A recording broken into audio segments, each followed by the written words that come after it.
la ley de Dios, llevando el mensaje de la palabra de Dios a todas las naciones desde Diuco y Barina, Carolina del Norte.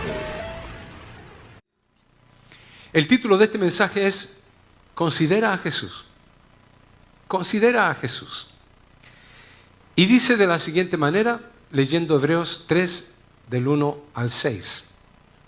Por tanto, hermanos santos, participantes del llamamiento celestial, considerad al apóstol y sumo sacerdote de nuestra profesión, Cristo Jesús, el cual es fiel al que le constituyó, como también lo fue Moisés en toda la casa de Dios.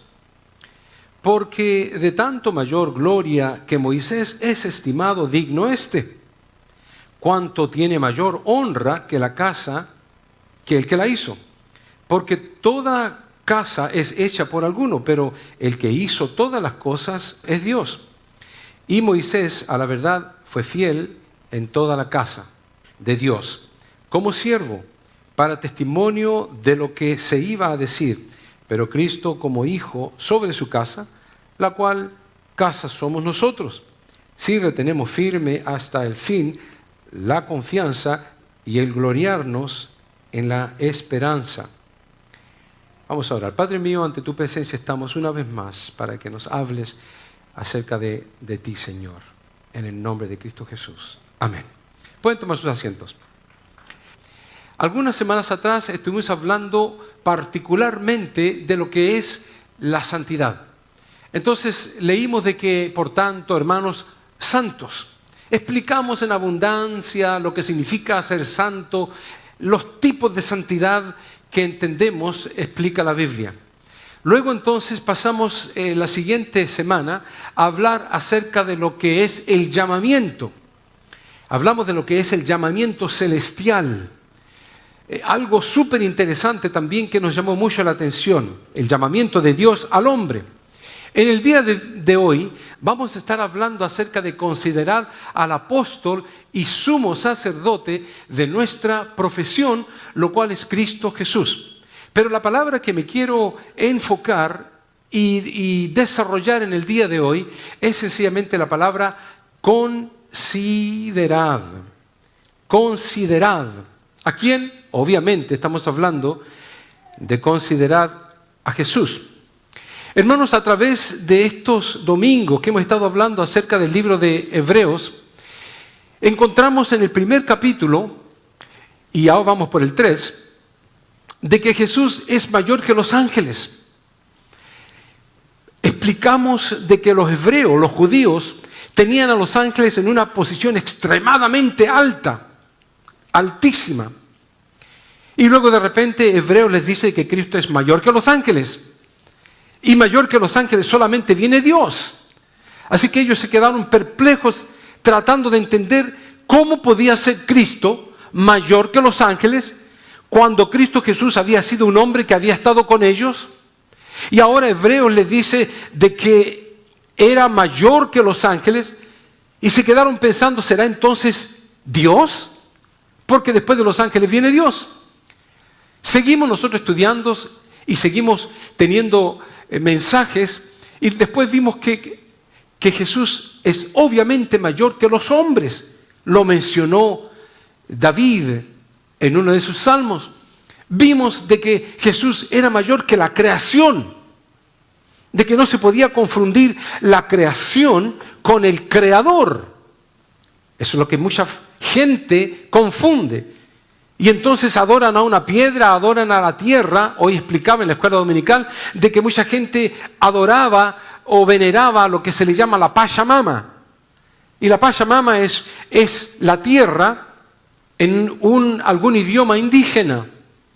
Han confundido la creación de Dios con el creador y están adorando la materia.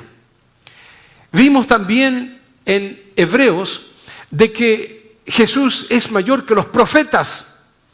Cuando los judíos en la Torá la dividen en 3 partes, lo cual es la ley o el Pentateuco, luego vienen entonces los profetas, que son algo extremadamente importante para ellos, Y luego vienen los escritos, que es la demás escritura del Antiguo Testamento. Algo súper importante, pero el escritor de Hebreos les decía, Jesús es mayor que los profetas. Pero ahora viene algo interesante, porque en el capítulo que hemos leído, el escritor de Hebreos le menciona de que Jesús es mayor que Moisés. Ahí es cuando ellos dijeron, espérate un momento, porque cuando tú hablas de Moisés, estás hablando del patriarca de los patriarcas, estás hablando del hombre que recibió de mano de Dios la ley, de su propia mano. Estás hablando del individuo que se presentó cara a cara, frente a frente, y como lo dice la Biblia, hablaba boca a boca con Dios. Y cuando Hebreo entonces les dice a los judíos, porque recuérdense que esta carta es para los judíos, no era necesariamente para los gentiles, no era para los griegos, no era para los romanos, era para los judíos, nacionalistas del país, aunque no era Israel en ese momento, pero del pueblo judío. Entonces, cuando ellos escucharon que le estaba hablando de Moisés, aquel grande hombre, el mero mero, ahí dijeron, wow, aquí tenemos que entender bien lo que este hombre nos está escribiendo, porque esta fue una carta precisamente que se les envió. Entendíamos nosotros de que Hebreos comenzó diciéndole a los judíos precisamente en el versículo 1, que Dios, habiendo hablado muchas veces y de muchas maneras, y les comenzó entonces a decir las formas en que Dios les había hablado. Les había hablado a través de las Santas Escrituras, y eso ellos lo entendían perfectamente bien. Les había hablado a través de los cielos, pues la palabra dice que los cielos cuentan la gloria de Dios. Hebreos les dice, Dios ha hablado a través de los santos hombres. Le estaba diciendo todo eso a ellos, a judíos, a personas rabínicas, conocedores, eruditos de la palabra de Dios. No eran cualquier personas. El escritor de Hebreo no se sabe quién es. Es un anonimato quien lo haya escrito. Algunos eruditos piensan de que pudo haber sido Pablo, porque el conocimiento amplio que enseña Hebreos es muy grande como para que haya sido una persona necesariamente del vulgo. Pudo haber sido entonces Pablo. Otros piensan que pudo haber sido Priscila, que también fue una mujer de conocimiento, incluso de categoría social. Pero bueno, entendemos de que Dios le ha hablado, dice esto, a los judíos, a través de una escritura en la pared.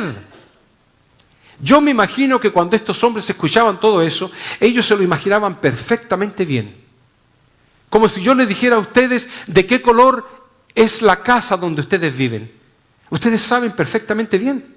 Puede que la persona que está a su lado no sepa, pero usted lo sabe porque usted vive y ha vivido y hasta a lo mejor hasta mandó a pintarla a usted. El asunto es que los hebreos sabían perfectamente al pie de la letra lo que le estaba diciendo este hombre, de que Dios les había hablado en una escritura en la pared cuando le dijo a un rey, Mené, Mené, Tekel, Uparquín, tu reino ha sido medido y vas a perderlo, porque ha sido medida en balanza y ha sido encontrado falto. Fue una condenación que recibió en esa escritura. También cuando habló desde una zarza que estaba prendida. Pero el escritor de Hebreos les dice por fin a ellos, en estos postreros tiempos o en estos postreros días nos ha hablado por su Hijo. Ellos sabían a quién se refería. Especialmente cuando Hebreos les dice el autor de nuestra salvación. No el autor de mi salvación solamente, sino que Hebreos les dice el autor de nuestra salvación. Ellos asimilaban todas aquellas cosas. Se tenían que convencer de quién era Jesús. Más alto que Moisés, más alto que los ángeles, más alto que cualquier individuo, profeta o vidente o lo que ustedes se puedan imaginar. ¿Quién era Jesús?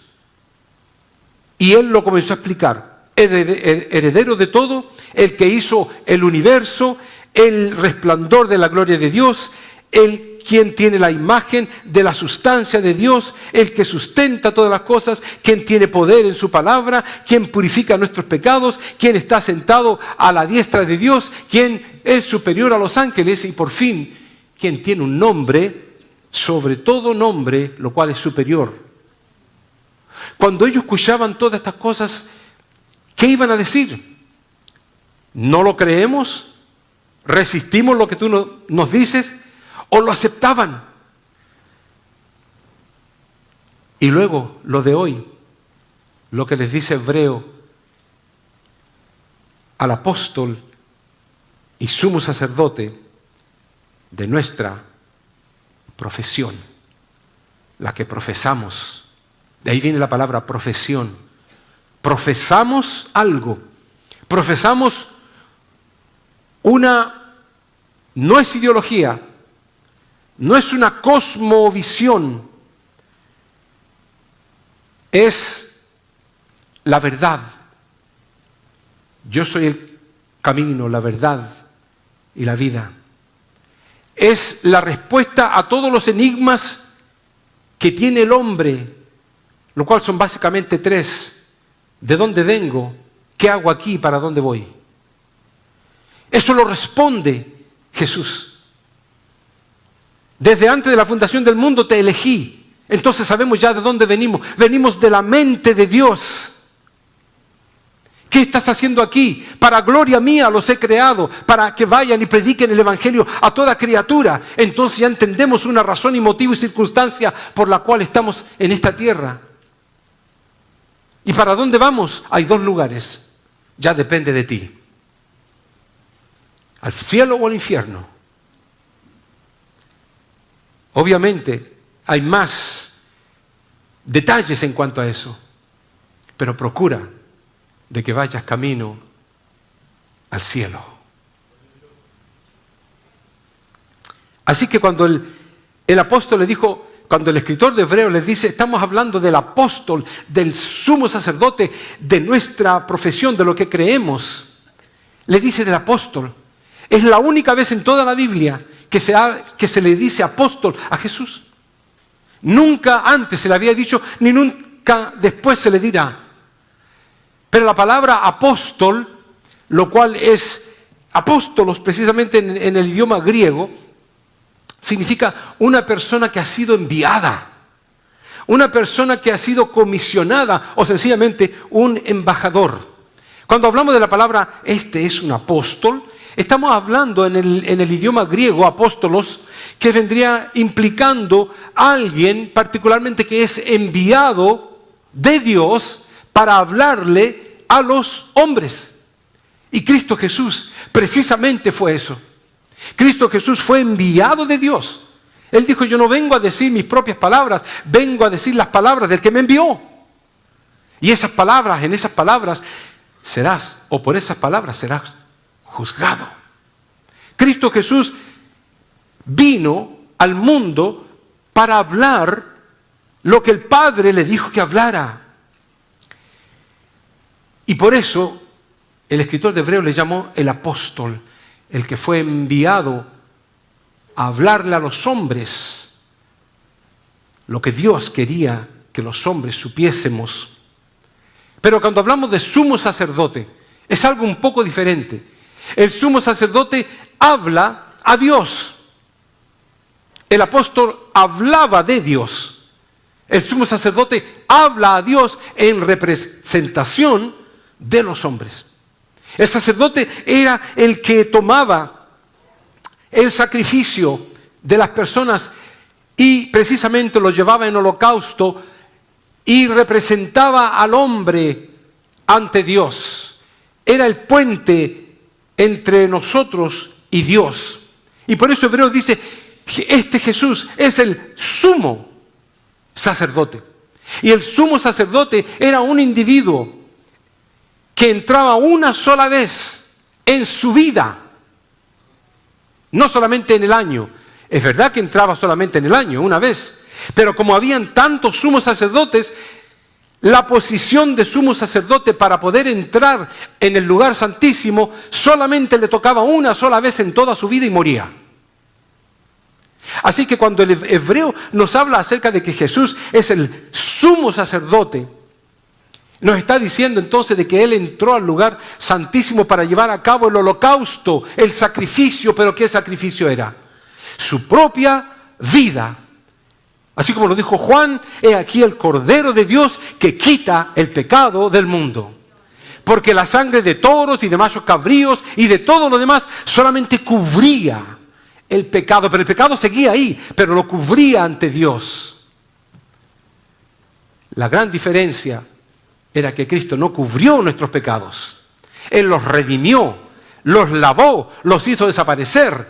Lo otro era solamente una expiación. Y la palabra expiación era cubrir algo que se mantenía todavía ahí, pero no se veía porque algo lo cubría. Esa era la sangre de los toros y machos cabríos y todo lo demás.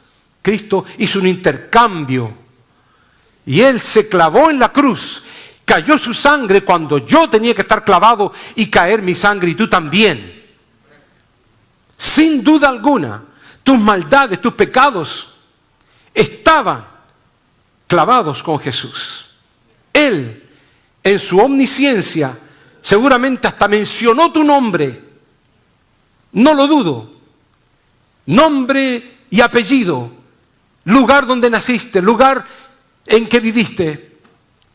Pero Él estaba diciendo, muero por tus pecados. Muero por perdonarte, muero por salvarte, para poder tenerte conmigo en la vida eterna.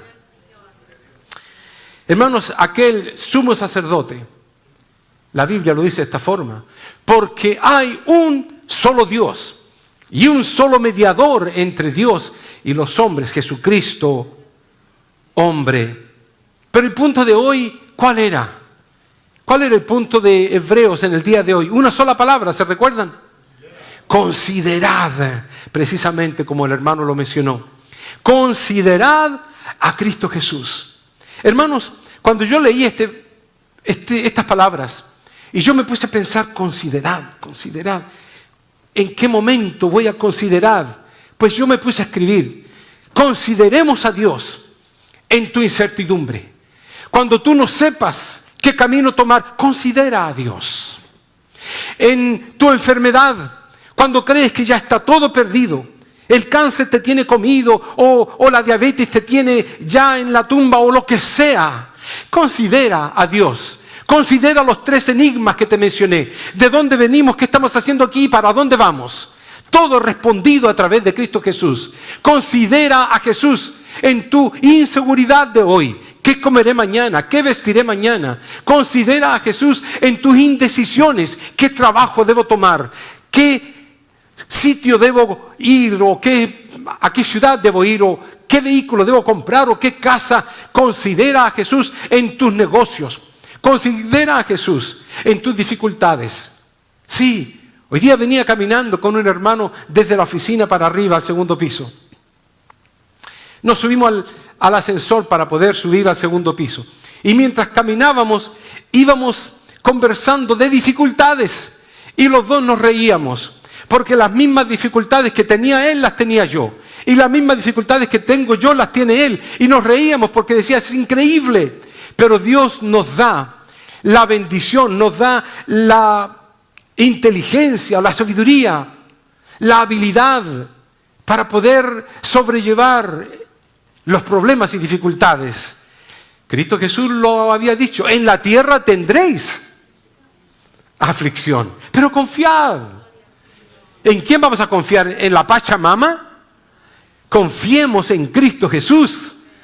Él dice, todo lo puedo en Cristo que nos fortalece y nos lo da a nosotros para que sea un lema de nuestra vida y nuestra forma de vivir. Considera a Cristo en tus tristezas. Cuando alguien ha muerto, hay personas que pasan años, hermanos, y todavía le siguen yendo a poner flores. Ya no hay ni polvo. Y siguen todavía sufriendo. Considera a Jesús en tus temores. Así como hubo fuego en California, a lo mejor va a haber fuego aquí. Hay temor. Hay temor de qué va a pasar con el gobierno, con los hermanos, con la gente. Ayer, mientras estábamos allá en el garage sale, se me acercan 2 americanos. una pareja. Y yo no sé por qué me hacen esta pregunta, no tengo la menor idea.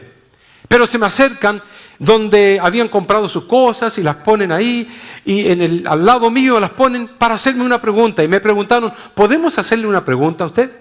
Eran americanos, estaban hablando en inglés. Por supuesto le dije, ¿qué es? ¿Qué necesitan saber? Me hace una pregunta que yo no esperaba, por supuesto, porque el tema es un poco así candente y un poco ten cuidado, no se habla, no es correcta la política según algunos. Pero hace la pregunta y me dice lo siguiente, yo se lo voy a decir a ustedes. ¿Están listos? Me dice, ¿cómo han reaccionado los hispanos de tu iglesia frente al ICE, frente a las redadas que se están haciendo, frente a los que han mandado para Venezuela, para Salvador y para otros países? ¿Cómo han reaccionado los que no tienen papeles? Imagínense, 2 americanos. Bueno, les respondí de acuerdo a lo que pudiera ser políticamente correcto y les dije, número 1, no tenemos problemas en ese sentido porque los hermanos siguen viniendo a la iglesia, no sé quién tiene o quién no tiene papeles, pero todos siguen exactamente igual adorando a Dios. Y todos bien, incluso la iglesia está más llena, más que antes. Sí, ¿verdad? Le dije, pero yo ahora quiero hacerte la pregunta a ti, a ustedes. ¿Por qué ustedes me hacen esa pregunta? Me dijo, porque nosotros los amamos mucho a los hispanos.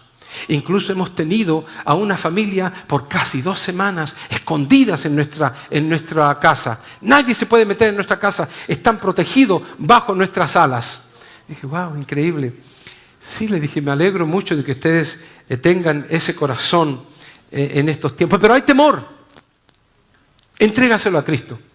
Considera a Cristo en medio de los dolores de tu cuerpo. Dicen de que cuando un anciano, me recuerdo cuando hablaba con nosotros un día miércoles, él nos decía, nosotros los ancianos tenemos que acostumbrarnos a los dolores. Ya no es cosa de que los sintamos y vamos a ser valientes, nos tenemos que acostumbrar, los tenemos que asimilar los dolores. Pues yo te digo una cosa, en medio de todas esas proposiciones que te he mencionado y que tú estás leyendo en este momento, considera a Cristo Jesús. Considéralo en todos, dice la palabra de Dios, tus caminos. Considéralo. La palabra del Señor lo dice claramente. Dice, venid a mí todos los que estáis trabajados y cargados, y yo, dice Cristo Jesús, yo os haré descansar. Él no miente, pero considéralo. Yo busqué la palabra considéralo en el griego para ver qué profundidades tenía. Pero tiene que ver con aprender y estar convencido de que Él puede hacer algo. Todo tiene que ver con la fe. Y Hebreo le dice, considera. La palabra de Dios te dice, considérame a mí. Dice, miradme a mí todos los términos de la tierra, dice.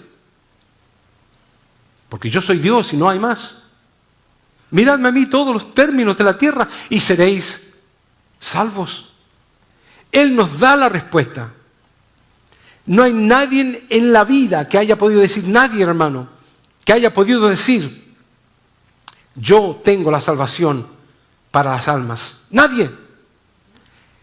La gente ha rechazado a Dios, se ha reído de Dios, pero la palabra de Dios lo dice claramente, dice el necio en su corazón, no hay Dios, pero dice que el necio, si Dios como Dios soberano define, declara, califica a una persona como necio, ese está listo para ir al infierno. Ya está declarado de parte de Dios. Porque Dios no se va a llevar a necios al reino de los cielos. Por eso dice el necio en su corazón, no hay Dios. Han habido algunos que han exagerado, como el famoso Friedrich Nietzsche, lo cual dijo, Dios está muerto. Y eso salió en el periódico de la revista Time.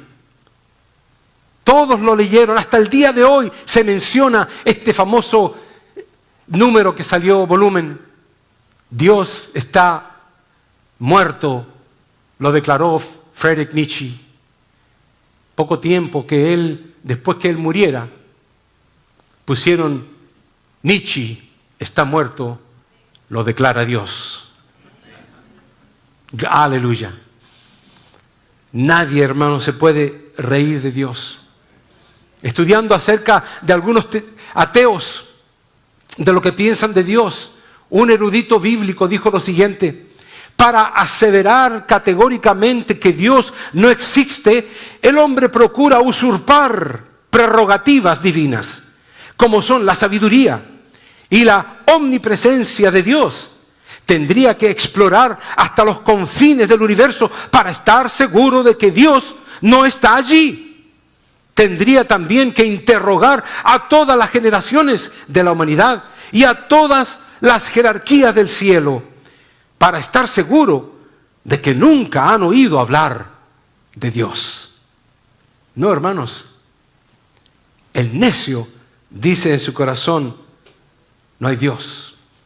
Pero Cristo dijo y sigue diciendo y golpeando a nuestra mente: yo soy el camino y la verdad y la vida, y nadie va al Padre si no es por mí. Recuérdese de eso, porque eso responde a los famosos 3 enigmas de la vida.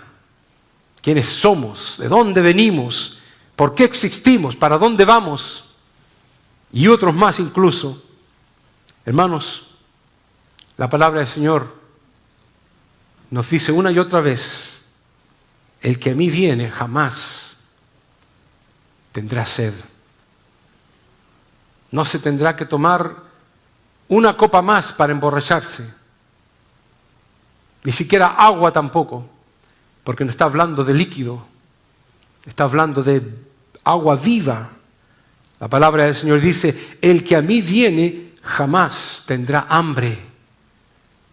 Él es el que provee a nuestra alma la necesidad de mantenerse. Porque no solamente de pan vivirá el hombre, sino que dice que de toda la palabra de Dios. Por eso dice: el que cree en mi palabra ha pasado de muerte a vida. Y el que me sigue, dice la palabra de Dios, no andará en tinieblas. Quiero ir terminando con un enfoque. Hermano, Cristo Jesús, manténlo en tu vocabulario, pronúncialo, háblalo, grítalo al mundo entero, por la radio, por cartas, por Facebook, por internet, por TikTok, por lo que sea.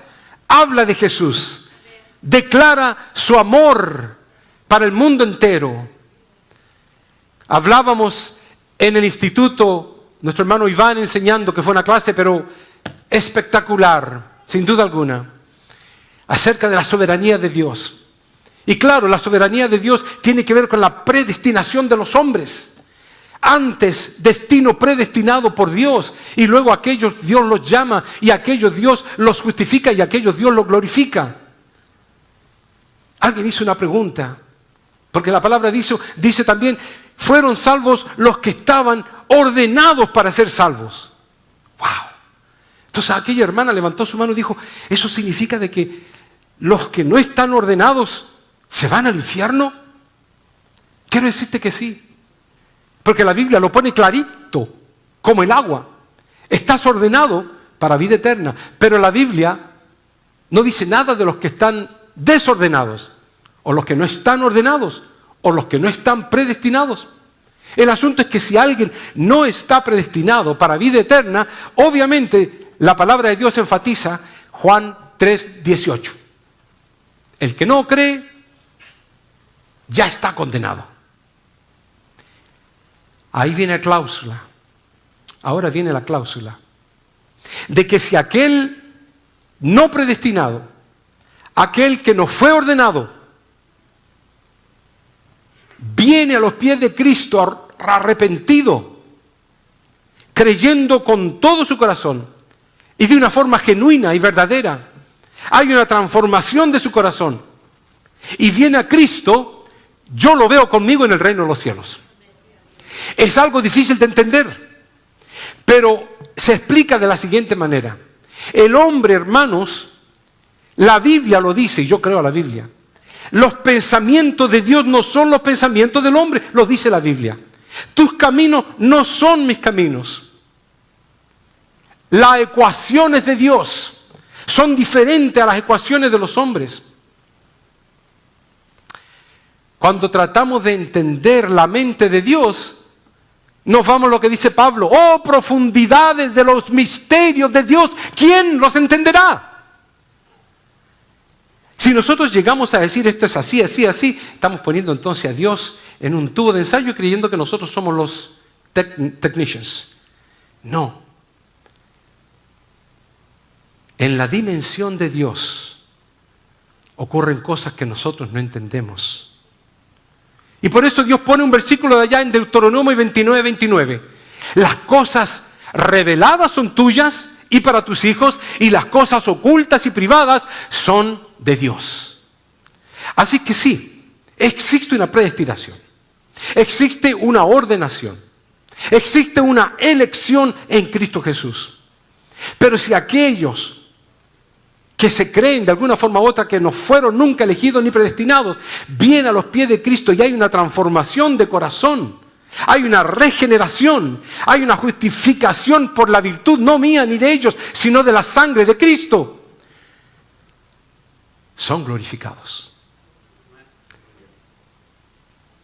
Hermano, es algo increíble. El hermano Iván decía, alégrense, decía, alaben a Dios, vayan gritando hasta la casa porque debe haber una alegría de que Dios tiene todo en su control.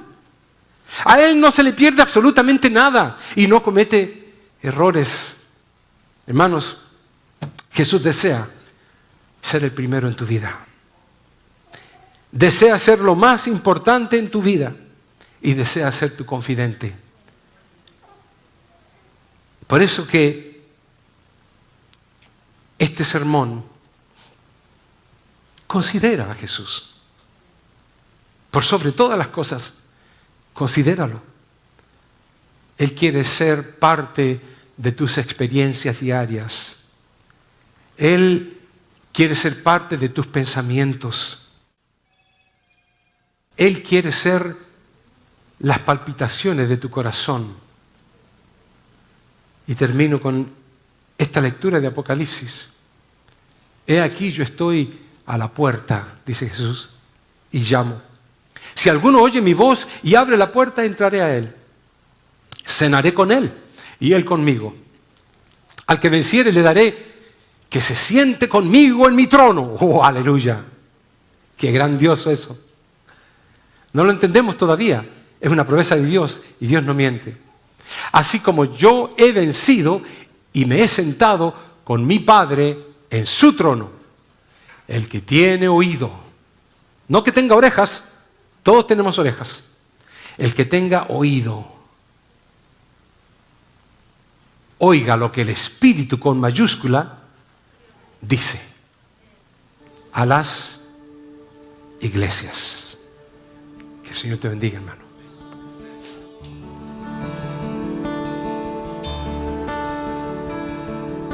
Sabes que el mundo está roto y que el mal está avanzando, pero sabes que la luz traspasará la oscuridad. Quieres ver que todo nuevo ya será.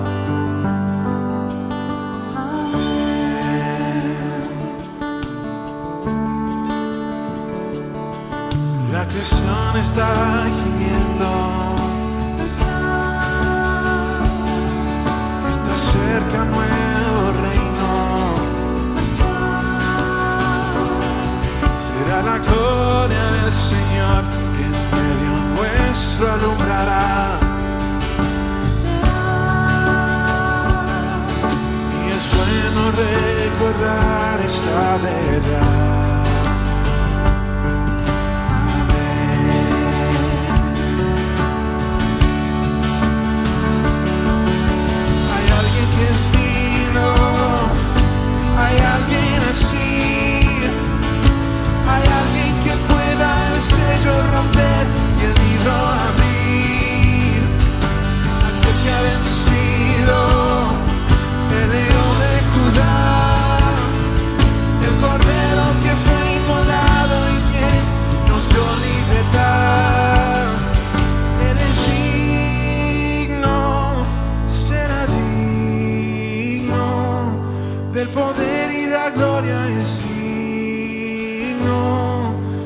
digno de honor. Lo es.